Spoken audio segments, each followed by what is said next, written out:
Welcome back to Inside Training, an official Hibernian FC podcast. With us for episode 3 is probably our most requested guest, a Hibernian FC legend who really needs no introduction whatsoever. It's a pleasure to be joined by Sir David Gray to discuss his transition into coaching, how he's found his new role, his brief stint as interim manager, and much, much more. We're here in the media suite at HTC to chat to Dave about his coaching journey so far. Dave, thank you for joining us. Nice to be here, thank you very much. Obviously for you and for all players when they come in towards the end of their playing career, they have a kind of a big decision to make what they want to do next. When, as a player, did you start to think, I want to go into coaching, or I'd like to try that? I think it's, as you say there, when you're coming towards the end of your career, you start to really think about, even when you're taking part in training, why is the manager asking me to do this, or why is the coach asking me to do this, and you start then thinking about reasons for doing it, rather than when you're a young lad and you're playing, you just want to play. You want to get better and you're just interested in playing. And I think I got to that point at maybe 25, 26, started to really think about the reasons behind why we were doing certain drills, and starting to learn the game a little bit more and looking at it more from a tactical point of view. And that was probably around about that age. I think the reasons, as you touched on there, when I went into, the decision came to go into coaching was probably because the manager asked me to become the first team coach, which pretty much tells you I'm not going to play for him anymore. So it was quite an easy decision for that one. Did that happen naturally when you were 25, 26, or did you think to yourself, I wonder why they're doing this, and because you had an eye on kind of going into coaching? I think I always knew I wanted to try and stay in football as long as I possibly could. It's all I've ever known since I was 16. And so I think it's just a natural sort of progression that you get to a certain point in your career and you think, right, I need to start thinking about what I'm going to do after. I mean, you have all these conversations and you get advice when you're a young boy to say, play for as long as you can and enjoy it for as long as you can, because it's over in a heartbeat, or you need to make sure you do your coaching badges and you need to be educated because it's such a short career, it goes so fast. All these things. And I think it probably hit me about 25, 26 when I thought to myself, right, now I need to start thinking about what I might do after football, or be as prepared as I possibly can, knowing that I wanted to stay in football. So I then took the decision to look towards coaching badges and things like that. So that was round about that age. That seems quite early to kind of make that decision. Like, a lot of people, I would imagine, don't start thinking about that until kind of their late 20s, early 30s. Yeah, I think it was possibly because of the way my career had been going as well. That was round about the point when I came back to Hibs, what would have been there, 26, something like that. So I'd made the decision to come back home, having been down south since I was 16. And the missus was happy about that, because we had Ivy at the time, and Hayley found it hard herself down south, so she wanted to come back home. So the opportunity to come back up and play for Hibs probably made me reevaluate my career as well, thinking, right, I'm back up here now, it's the next chapter, next stage. So it probably all came into one sort of conversation that I had with Hayley, I had with myself and my mum and dad, and then started to think, right, now I need to start preparing for life after football as well. I don't know, maybe it was a wee bit early, I don't know, just dealing with different situations and challenges probably brought that on sooner. Yeah, when you were a player, were there any managers that you thought, I really like how they do this, or this is really interesting? I think you take the good and bad for everything, and it's probably how you felt at the time. I don't think there's ever a right way to do it or a wrong way to do it. I think you see that with such different managers and coaches that I've worked under. They've all got certain styles, certain individual traits that there's more than one way to do it. And I think that, especially laterally, I've been taking little bits that you enjoy. You remember it, you started to write things down. I started writing down sessions that I enjoyed, and then quickly forgetting about the ones I maybe didn't enjoy. But at the same time, the ones I didn't enjoy, now that I'm a coach, maybe had a different effect that you take for granted as a player, because you maybe didn't quite enjoy it because it's maybe something a bit boring or whatever. But at the same time, it's really, really important now. So I think it's important just to be adaptable to every style, really. Yeah. When did you start taking your badges? I think I was about 20. I must be about 5 years ago, 4 or 5 years ago, 27, something like that. Done my B licence up here. I actually done it with Louis and Paul and Daz. We went and done it together in the international break. You were able to do it as part of being a pro player. You could go on a pro course effectively, and SFA were really good with that, so I done that then. What was that like, doing it with them? Made it easier, because then you've got familiar faces, and also at the same time if I was doing something, I could say to Daz and Paul, like, listen, go and give me a wee hand with this, and just having a friendly face to help you. And then also once you're away from it and you're studying for it and doing all the coursework and things, you're actually able to do it together to help each other through it. So bounce questions off each other and really help each other along. So that was really good. Yeah, and they were obviously guys that you've known for a long period of time as well.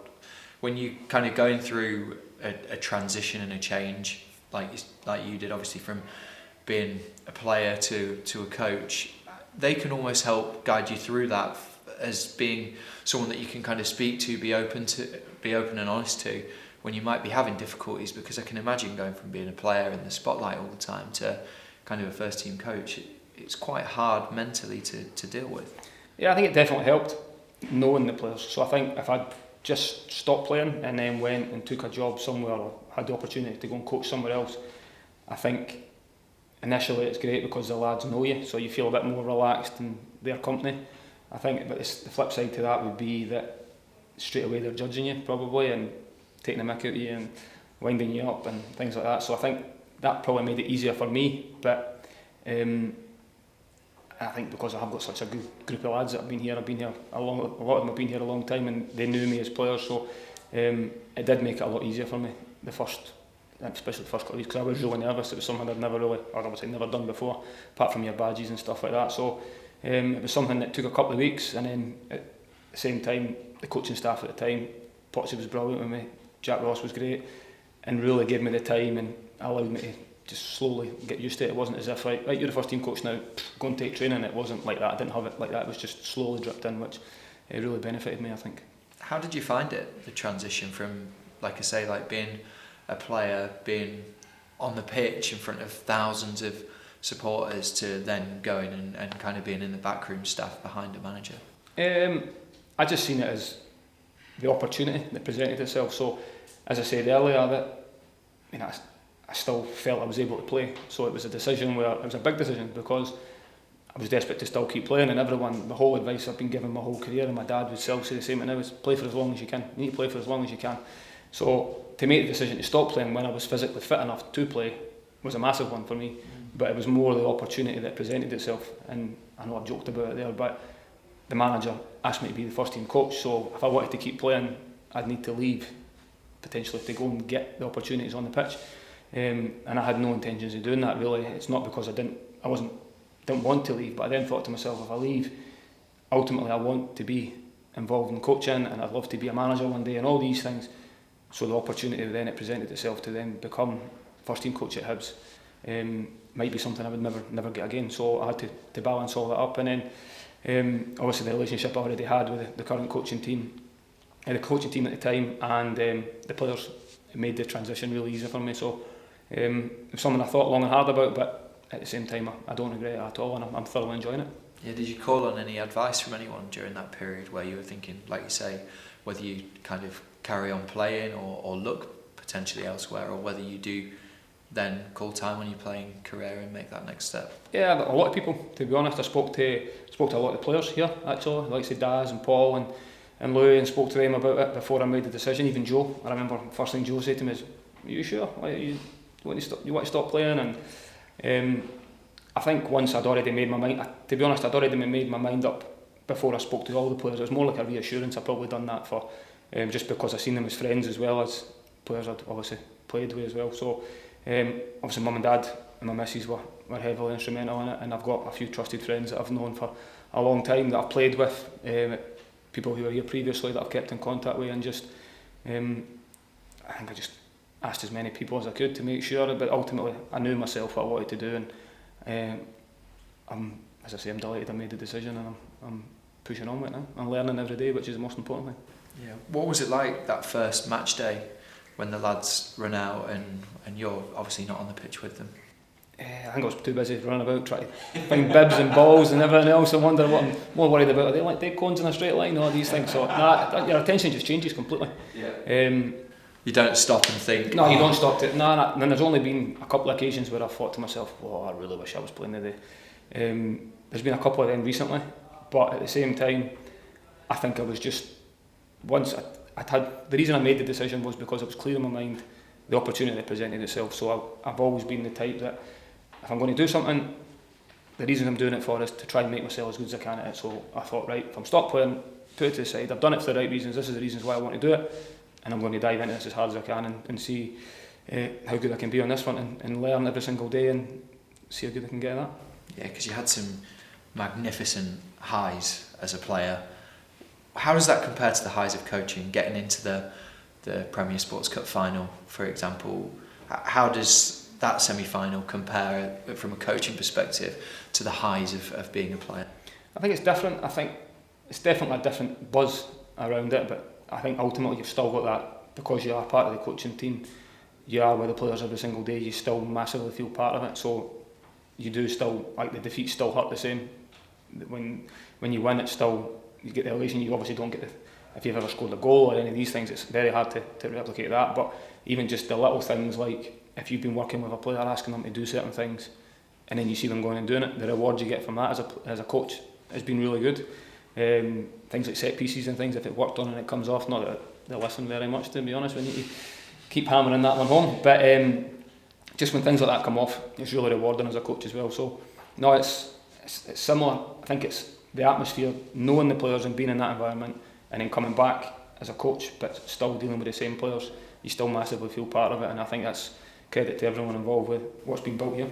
Is it the sense of pride almost that you get from watching the team do something, or you score from a set piece and like you had a massive impact on that? So is it the sense of pride maybe that's a little bit different?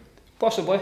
I think ultimately just it's the competitiveness in me. Like, as I've played football my whole life, I've been desperate, just want to win all the time, whether it be in training, whether it be playing cards, whatever it might be, you just want to win all the time. So it's, as much as my role's changed, I'm not playing as much now, but I'm still involved. I still take part in training now and again and get the buzz from it that way, and it's exactly the same. It's that will to win on a Saturday. It's the most important thing that I don't think I'll ever leave me, to be honest, which is probably why I was desperate to stay in the game.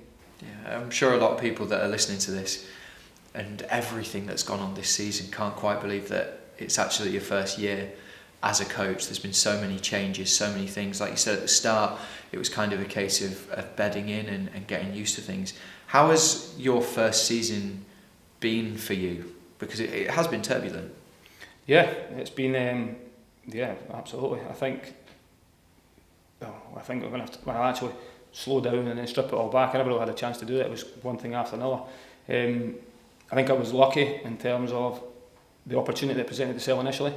So Jack was great because he basically gave us all the training sessions. It was his sort of training, and he says, right, Dave, can you take that bit? Or it wasn't as if the demand was on me straight away, like I mentioned earlier, to go and take training for a full session. So I was able to find my way. I was able to work out an organisation way, work in all these different things that you just take for granted. That, I mean, before my first day as a first team coach here, very rarely had I even set out a pitch, very rarely had I set cones out. Never participated in thousands of training drills, but never ever set it up, never really worked out, well, why is this area this size, should it make it bigger? And then you start to think, well, these are all things I should really know. So then you start to think about all that stuff. So I've had the introduction from Jack, which was great from an organisation point of view, and as I say, Potsy was brilliant with me as well from that.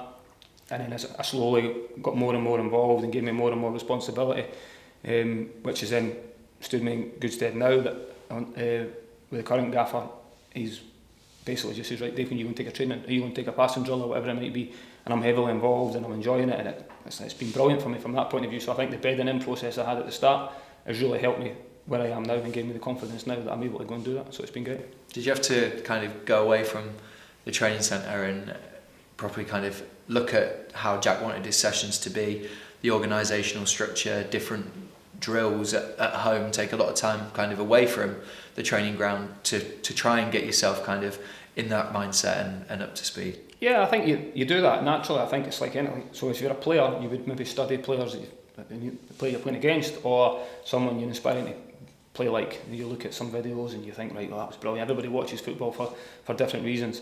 But then as a coach, I'm then constantly thinking, right, I want to be the best coach I can be. So can I test myself? Can I go and learn? Can I watch YouTube videos? Can I, all these different training drills that you can get?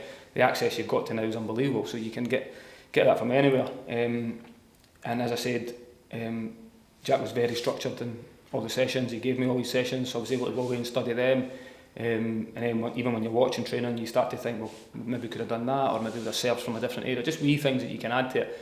but ultimately I was lucky that all the session that we were doing was already tried and tested, and we already knew it was going to work. So I just had to deliver a session I knew worked. It was up to me just to make sure it worked well, rather than coming up with something for the first time and the boys saying to me, hold on a minute here, Dave, this is absolutely rubbish. Like, what are we doing here? You know what I mean? So I was lucky that way, and it then gave me the confidence that I was able to then start delivering training sessions, and now I go away and I tweak things and I work it, and as I say, you start to then adapt your own way of coaching, and you take things from different people that to try and mould yourself in the way you want it to be. How much have you enjoyed that challenge of moulding yourself in a particular way, tweaking different sessions, getting feedback off the lads of what they liked, what they didn't like? Yeah, I've enjoyed it. I don't think my missus has enjoyed it that much because it's been quite full on. Obviously the hours are a lot different. That's a big thing from a coach. From being a player, you're maybe done in the afternoon, you go home and you rest, preparing yourself to be as fit as you can be for the next training day or for the next game. Whereas I always knew the coaches would work later and longer, and I've really enjoyed it. But then I'll go home, having been here all day, and I'll get the laptop out again and I'll be looking at different training sessions or even watching training back from that day, because we're able to do that with all the training sessions, so you can watch it back and really judge yourself on how you think the session went. So I'm now, rather than watching the lads and how good the training session was, I then start to judge myself as well, saying, well, maybe I should have done that better or whatever. And the whole time my missus is like, are you going to speak to me tonight, or are you just going to sit on your laptop? So it's a balancing act there as well. So that's been a different challenge. I'm sure she'll agree with that. But as I say, I'm just seeing it as a massive learning curve, and I'm just trying to develop every single day and diving into it with 2 feet really.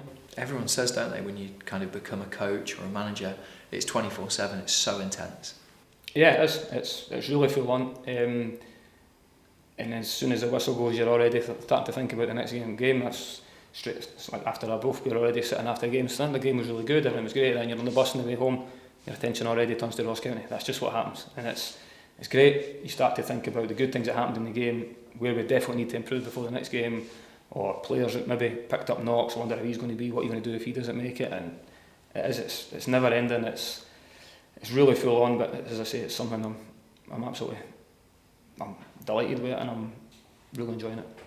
Is that the biggest difference, would you say? This kind of from playing days and coaching, is the kind of schedule and the difference in terms of hours that you have to do? Yeah, it's definitely a lot more hours, and it's definitely a lot more consuming of your mind. I think when you're a player, it's easy just to try and switch off. So when you go home, you can try and switch off the football, and that used to be great for me with the 3 kids. They would definitely distract me straight away as soon as I go in. It's like, right, here you go, there's the kids. But as I'm saying, I'm getting home a bit later now, so the time you spend with them is much less. So when you do get the day off, it's important that you do spend the time with your kids, or I enjoy a game of golf, so to try and balance all that in. It's been very difficult, and that's probably been the most challenging thing, is just trying to separate your time a little bit, because it is really full on. I only had that little short spell where I was interim manager, and it was even more so. I mean, I think actually my missus was brilliant during that period, because I think she spoke to me the whole time, but she knew that you're alright, I'm alright, and that was fine, and she just left me to it, which was brilliant. Do you find it difficult to switch off? Or can you even switch off as a coach? I think you can. It's definitely difficult, but I think you can. As a coach, definitely. As a manager, I think probably not as much. I can't really answer that one, but I'm sure managers will be sitting there saying, no, you never switch off. But as a coach, I think you've got less.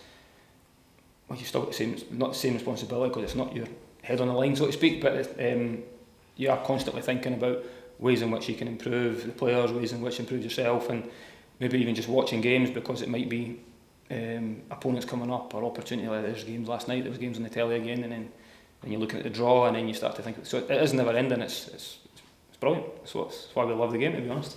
Absolutely. And for yourself, obviously we spoke about your relationship with the players. Does anything have to change when you become a coach, in terms of your relationship with players, in terms of maybe being a bit more sterner, or kind of setting the rules out a little bit rather than being kind of one of the lads? It probably does. Well, it does change. You can't be as. You can still be friendly. You can still. I think that's maybe a good reason why it works to an extent, because they still see me as Dave. I don't think they see me really as anything other than that. And then the new players coming in obviously don't know me as the player beforehand. They would just see me as a coach. So it has probably been different for different players, but the ones that have been here as long as I have, and the ones I've played with last season, probably questions more for them, but at the same time you do have to change a little bit. I have to bite my tongue at times, the things I would normally say, or I'm not involved in any group chats or any of that stuff, so I miss out on all that stuff, which, to be honest, is not a bad thing, because last year I was always putting out fires here and everywhere as captain, so it's probably something I've not missed. But no, just the social aspect that you have with the players and that, as well as you obviously come back from that a little bit as well. In my role covering Hibernian FC home and away, I'm constantly using my phone, tablet or laptop, and I know the importance of staying safe online. That's why I use NordVPN. By using NordVPN, this protects my personal data and bank details from hackers and gives me peace of mind whilst travelling and working on the move.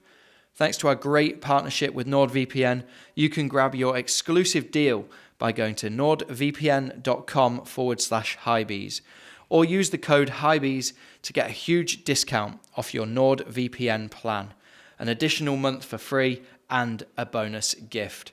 It's completely risk-free with Nord's 30-day money-back guarantee. So for you, day-to-day, what does your role as first-team coach involve? Well, I sit on the M8 for a bit in the morning, which is not ideal. No, I get up early, come in nice and early, and then we'll have a meeting to find out who's training, just to make sure from the day before if there's been any knocks, any injuries, where I've just work out exactly what we're doing training wise, players we've got, numbers we need, and then we'll go out and set the pitch up. And then there'll usually be some sort of meeting beforehand, bit of breakfast, and then we start training. Usually we'll start in the gym with Colin doing their activation and stuff at 10:30, and then we'll be out on the pitch at 11 o'clock, so we need to make sure everything's ready, prepped and ready to go for 11 o'clock to start. Yeah, and then after training? Pick all the gear up again. It's your favourite part, that, isn't it? Kevin Dabrowski kicking all the balls away, brilliant.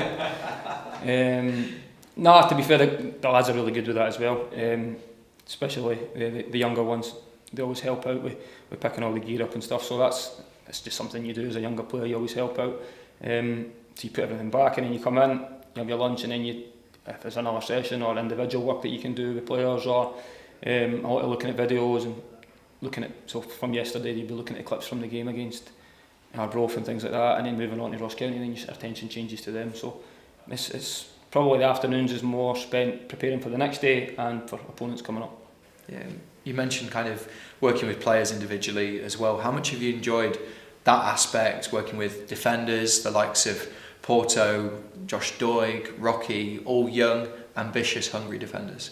Yeah, it's great. I think the most important thing is they've all got the attitude and the desire to be better, and they want to do that every single day. So it makes, as a coach, it makes it a lot easier that if you ever ask them, listen, do you want to do a wee bit extra today? Or and I include all the players in that, they're all great that way. They'll always do it, and nobody really says, oh, why are we doing this? Or everybody, I think, here's got the aspirations to be as good as they can, so that definitely helps. And we've got great facilities here, great staff, great medical support that can help us, so we can push them to do extra when we can to make them better, but at the same time advise when we can and when we can't do that. Yeah. On to your time as interim manager now.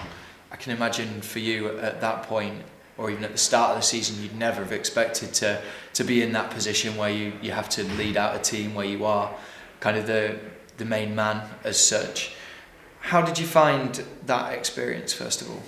I didn't ever see, like you've said, I never seen myself ever in that process as the main man, ever. I seen myself as being asked to do a job that, in the position it was difficult for everybody involved, and I was really grateful for how the players were with me first and foremost. They were brilliant. It was a difficult one, especially preparing for a cup final. There was always going to be boys that were disappointed. Could only pick so many players, and knowing ultimately that, well, depending on what would happen with the new manager coming in, if he wanted to keep me and his coaching staff, but I'd have to go back to that previous role. So it was a really difficult one. I didn't want to go in, and I wasn't never going to go in and say or do anything too extravagant. It was more a case of the position we all found ourselves in, and just tried to get us lifted as much as we possibly could, because ultimately we were in that position because our results weren't good enough, and that was a responsibility of everybody involved. And that was basically the focus, was like, we need to stick together now and as quickly as we can turn these, make sure we get these results, and that was ultimately what we tried to do. How hard was that for you? Like, when you are in that position, you've not been a coach for very long, you're still learning your trade as a coach, you then become manager, you have a cup final around the corner, you're also second guessing whether you'll have a job if the new manager that comes in wants to keep you as part of his coaching staff or not. Mentally, I'm sure there's loads of things going around in your mind. There was, I think initially, it was it's obviously the shock as well. So the shock of Jack and John losing their job at that point was a shock to me. And ultimately, it's never a nice environment when anybody loses their job. So that was difficult. It was difficult then coming in the next day and having to then prepare training and things. But I just seen it as this is what needs to be done, and to the best of my ability. And but as I said, the lads were brilliant for the first day we'd done it. We got involved straight away, and the response I got from them was brilliant. And that was all I asked for, was just listen as much as you can, just give us 100% effort between now until the new manager comes in, and we'll just see where we are at the end of that. And we did genuinely just take it day by day, game by game, because I didn't know how long it was going to last. At that point, I knew the cup final was round the corner, but I had no idea at that point that I would definitely be taking the cup final. It was literally just, right, sit in, it's the next game, need to go there and get 3 points. And obviously we were 4 or 5 minutes away from doing that, which was disappointing. And then the tension quickly changed to Dundee again. So I didn't really have time to stop and think about what was actually going on. It was just like full focus on what needed to be done. What were the biggest things that you learned during that period? I learned that I enjoyed the responsibility. That was the main thing for me. It was a whirlwind, and I didn't fully appreciate it at the time whilst I was doing it. So for how long it was, 10 days or whatever, it was really full on. Like I said there, Mrs. didn't speak to her for 10 days. I gave everybody, the lads were all off one of the days, and I just came in myself, just so I could be clear of myself and work out exactly what I'd like to do. And then, so even if I had a day off, he was like, "You got a day off, what are we going to do today?" I was like, "I'm going into work, I need to go and work out exactly what we're going to do." And she was great, but that was probably the main thing then. I found that I really enjoyed the responsibility side to it, probably knowing that it wasn't going to be forever, so it was probably easier to say, I enjoyed that for a bit because it was only 10 days, but I don't know if it'd be like that all the time. But and then ultimately the response I got for the players was brilliant. Yeah. What was it like, that moment in the cup final, leading the team out? I think I probably didn't appreciate it as much as I kept saying, right, so we weren't thinking about the game, so then all of a sudden the cup final was upon us and we were there. And then it probably hit me the morning of the game. I was sitting going, I need to prepare a team talk here for the cup final, which is not something, as you said, 6 months ago I'd ever been thinking I'd been doing. So that was different, definitely. How did you find that aspect of it, team talk, especially for a big game like that? How did you find putting together a team talk? Where to even start with it? Yeah, I think you've probably better asking the lads for that, because I think my team talks probably got better as they got going. The first one was probably rubbish and then got a little bit better towards the end. So I'm glad the cup final wasn't the first game, to be honest. But no, I think it's just something it's just part of it. You need to do it. You're obviously nervous, you're a little bit uncomfortable speaking in front of the group, for example, and it's just something you got more and more comfortable with. And then by the time the day of the game came, obviously I was nervous the same as anything else. A different type of nerve. As a player, you're nervous because you've got that. You're worrying about your opponent. You're worrying about being as good as you can be, and all these things that come into that, doing your job. Whereas, as interim manager at the time, you've picked your team. You know what you're going to do. You need to speak to them, prepare them the best you can. But then once that's done, there's only so much you can do at that point after that. So you're kind of then. That's probably a different feeling. I've never had that feeling before, where you're not powerless because you've obviously can control certain things on the side of the pitch, but you're not physically doing it. So it's not as if I'm physically up against my opponent and can go up against him. So it was something that as I say, I enjoyed it, but it was definitely different. Have you had time to reflect on that period? Yeah, at times. I think, as I said earlier, the overwhelming feeling that I get is I really enjoyed it. I didn't enjoy the situation around the club. I don't think it's never great, as I say, people losing their jobs and the uncertainty that comes with that. And ultimately the reason that usually happens is because of results. So it wasn't as if it was a happy time for anybody. And I was responsible for results as much as everybody else. So I was obviously desperate to make sure we could turn that around as quickly as we can, because ultimately we need to be further up the league than we are, and at that time it wasn't good enough, and nobody was shying away from that. So I think reflecting back, from a personal point of view, I was happy with how it went, and I was happy with, overall delighted with how the lads were with me, that was the main thing for me, and how I've then went back into my role, and the response I've had for them since has been great as well. So in terms of my own development, it was brilliant, selfishly brilliantly for me, but it's great now I've got the opportunity to step back a little bit again, and now learning from another fantastic coach, which has been brilliant as well. Yeah. And you're now obviously back as first team coach under Sean Maloney in the new setup. How have you found that since he's come in? Because it's a very different style of playing, a very different way of working here as well.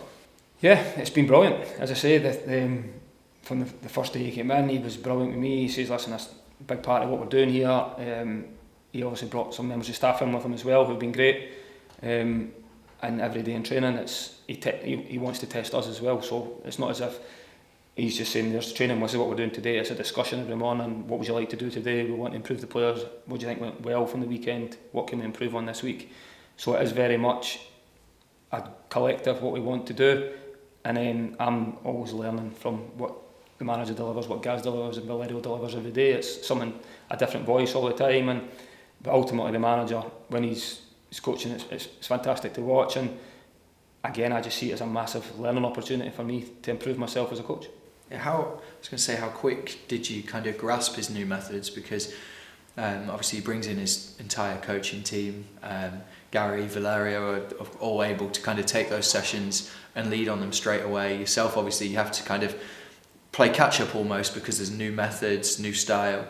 What was that like at the start, and how hard was it to kind of grasp what he was wanting to do? I think it's hard because it's new, but at the same time, I knew I was able to deliver sessions at that point because of the grounding I'd had under Jack, so that was great. And straight away the manager was brilliant with me. He just said, just go, on you go. Like, he gave me the confidence and the reassurance to just go and deliver sessions that we talk about what we're going to do, and he says, I really like that, when you go and deliver that. That was great. So he put confidence in me straight away to go and deliver that, and we'll always assess things after and see what we think went well, what we can do better, and I'm thoroughly enjoying it. I'm enjoying the whole structure and how things are moving now, and as I say, I mean, the manager's coached some of the best players in the world, and Gaz and Valerio have coached some top players as well, so it's, as I say, it's an opportunity for me as an individual to learn and to progress in that area. How have things changed around HTC since that point? It's changed. There's loads of different wee subtle things now and again. I think the most important thing is there's just getting, ultimately this gets judged by results, doesn't it? So the result, obviously at the weekend there was great. We had the initial impact, the first couple of games were great, and we're slowly bedding in what needs to be done, and I think moving forward we're just little details here and there that have maybe let us down at certain times, but ultimately I'm really positive about where we're going moving forward. And I think when the manager sat down in the first meeting, our objectives were really clear, and we can definitely still achieve them, which is the most important thing. The run and results haven't been great, but our objectives are firmly there, and with the desire of making sure we're going to deliver them. Has your role changed in terms of day to day, or the kind of responsibilities that you've got since Sean's come in? I think it's hard to say really. I think my role's still the same. I'm still first team coach. I would say I'm involved more in a coaching capacity more now. I think Gaffer's gave me more responsibility at times, like to come up with my own sort of sessions and just go and deliver certain things, which is great. He gave me more of an individual plan to go and develop players individually. As I say, it's just a different way of working, different way of testing me. I think that's the most important thing. He constantly wants to test the coaches to make sure we're improving all the time, and ultimately he'll ask us to test him as well to try and make us all better, which will in result hopefully make the players better, and that should lead to more positive results. So I think and in terms of responsibilities, I see myself as someone that just gets on with it really, and to the best of my ability, and I'll try and do that every single day. As a player, I was always someone that tried to train as well as I could every day, and as a coach I'm no different. I try and prepare as well as I possibly can to make sure ultimately training is as good as it can be. Yeah, I think there's a real long-term vision here in terms of at the club, in terms of the style of play, young, hungry coaches, managers, players coming into the club as well. Obviously, results aren't kind of the be-all and end-all in terms of that long-term vision, but how have you found that as a coach, almost dealing with the short-term, long-term ambitions? Because obviously everyone, as football fans, everyone wants to win every week. It's not always possible. How have you found balancing all of that in a coaching capacity and also as an interim manager as well? Yeah, I think, listen, ultimately, it's all well and good having a plan long term, but you need results, simple as that. I mean, I don't know a supporter in the world that's happy just to watch nice football that doesn't get results. Ultimately, you need to win games of football. It's the most important thing. There's no better feeling than winning a game. And I think the training and everything structured to make sure to give us the best possible chance of winning every week. And I think recently, obviously, we had the initial couple of games that were great. Results were really positive. And ultimately, it's about creating the structure to try and make you better all the time. And there's just been little tweaks here and there, that maybe decision at the right time, or it's fine margins. Football's always the same. It's always fine margins all the time, and it's ultimately about us trying to make that as positive as we can. And as a coaching staff and me personally, I think we're going in the right direction, and I'm really positive about what's round the corner. I really believe that it could be the beginning of something really special. Absolutely, and I think we'll leave it there on that note. Dave, thank you very much for joining us. So interesting to kind of pick your brains from a coaching capacity, and I'm sure everyone who's watching and listening to this will be thinking, why have we not discussed your playing career? Well, we'll do that eventually, won't we, in a part 2? Maybe. Dave, thank you very Cheers, much. Mate. Thank you.